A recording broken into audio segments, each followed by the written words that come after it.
could push the payment onto us as usual. And if she claimed to have forgotten her wallet, she probably thought she wouldn't have to pay like always. Sienna's intentions were clear as day, and it seemed my husband understood that well. As soon as we arrived at the store, Sienna cheerfully put her basket in the cart and hurried off. Wow, they have such a great selection. It's hard to decide. Sienna happily looked around and kept tossing items into the basket. When I suggested separating our baskets to avoid mixing up our stuff, she just adjusted her cart and continued adding items without hesitation. My husband secretly whispered to me that Sienna was putting items in our basket without checking the prices, which made me laugh. It seemed Sienna wasn't thinking about paying this time either, so my husband decided to execute his plan. That was fun. Huh, Ruby, is that all you're getting? Yeah, we still have stuff at home and can come back. Oh, really? Then invite me again next time. Swallowing the words, I didn't invite you this time either. We line up at the cash register at the far end of the line. While my husband took out his wallet, Sienna also opened her bag, which I watched intently. I watched silently as Sienna rummaged through her small bag and, as expected, said, Huh, I'm sorry. It looks like I forgot my wallet. You said you were fine in the car, right? I'm sorry, okay? I know it's bad, but can you spot me one more time? Sienna's basket has way more items than my husband's and mine. It seemed like she was planning to buy about $200 to $300 worth of stuff, but she still didn't seem concerned about the contents of her wallet at all. Since she didn't talk about paying when she got home, it's obvious she doesn't plan to spend any money. I glanced at my husband and nodded. Oh, okay. Oops, sorry. Looks like I got a call from my parents. Saying that, I left my shopping basket with my husband and stepped away from the checkout line. Then, I hid close to the nearby shelves and discreetly watched the two of them. Sienna seemed to be chatting with my husband without any particular concern. Even though you bought a lot, it's a shame you forgot your wallet. Yeah, it's unfortunate, but I'm lucky to have friends who can cover for me. Oh, right. There was something I forgot to buy. Sorry, but can you wait in line here for me? Well, I guess I have no choice. Just make sure to come back quickly, or I'll be in trouble. While Sienna grumbled, my husband also left the checkout line. Sunday mornings at Costco were particularly crowded, so as soon as Sienna turned towards the checkout, he disappeared into the crowd and became invisible.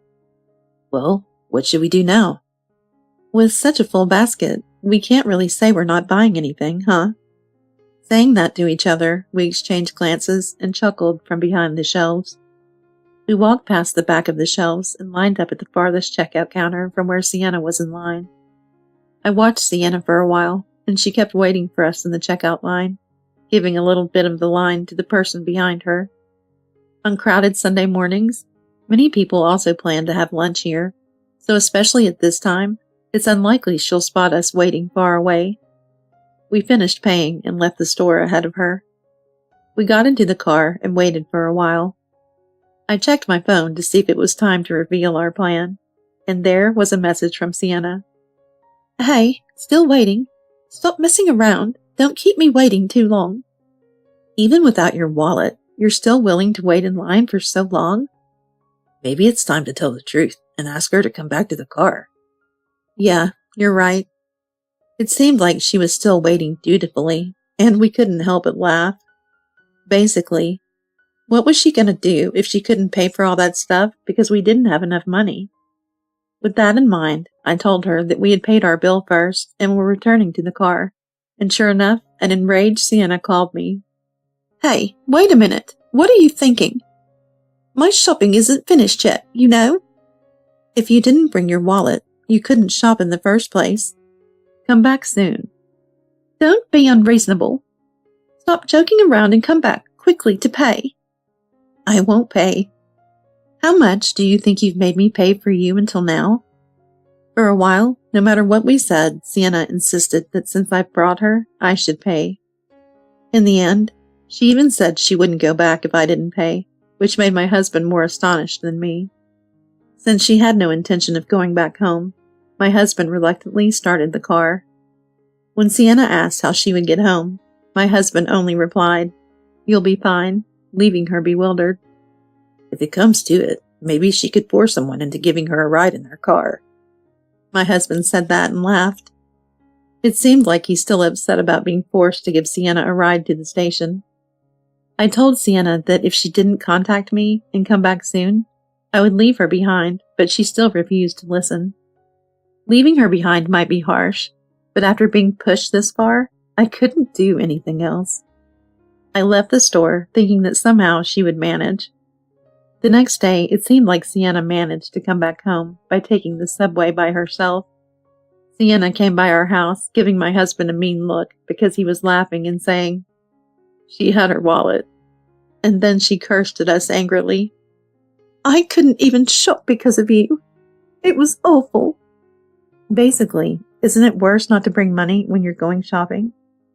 "Just because of that, are you going to leave me stranded? That's awful. You could have paid for me." "How much do you think you've made me pay for you until now?" "You always say stuff like that. Ruby, you're really obsessed with money." She kept selfishly bringing up her own arguments and kept shouting about how I didn't pay for things. She even demanded compensation because she was hurt, making a scene at the front door and causing a nuisance. "What's wrong? Why are you shouting so loudly?" "Oh, Kathy, please listen. Ruby is being really unfair to me." Kathy happened just to pass by. Kathy is a chatty mom friend, and Sienna smiled smugly when she saw her. She probably wanted Kathy to spread rumors about how awful I've been to her, to the neighbors. "Ruby said she'd take me to the store, but left me behind." "Oh, so it's a story about you forcing her to make a promise, isn't it?" "Huh? No, that's not it. Ruby suggested going." "You wouldn't invite someone who always forgets their wallet and just relies on others to treat them, would you?" "Well..." "So you threw a fit trying to get more money out of her, and she left you behind? That's what you get, isn't it?" Sienna's attempt to spread rumors to Kathy backfired when Kathy pointed out the truth, leaving her stunned. I knew that Sienna would tell her about what happened yesterday, so I told Kathy about it beforehand, under the guise of consulting her. On the contrary, Sienna, who was lectured by Kathy, finally left with a red face. Kathy said it must have been a disaster, while encouraging me, and she seemed somewhat amused too. From now on, she will probably talk about what Sienna has done all over the place. After that, Sienna couldn't correct the facts, and thanks to Kathy, her misdeeds spread quickly throughout the neighborhood. Sienna tried to make friends, but it seemed like she was making things worse by spreading gossip herself, so she couldn't get help from anyone. Even more, many people said it was her own fault, and now she's even more distant from the neighborhood than before. "It's all your fault. Everything. All of it." I thought I had gone too far in leaving her behind, but Sienna was still just as resentful of me as ever. After Sienna's husband seemed to give her a scolding too, she began to run away when she saw me. People who were tired of Sienna's behavior started to say, "Well done." I'd like to think this brings things to a close. Her clingy behavior was pushing people away, making it hard for me to connect with anyone else. But now, thanks to what happened, I'm finding it easier to form bonds with others. I'm able to hang out with others, and when we shop, we each pay for our own stuff, which helps us all get along well.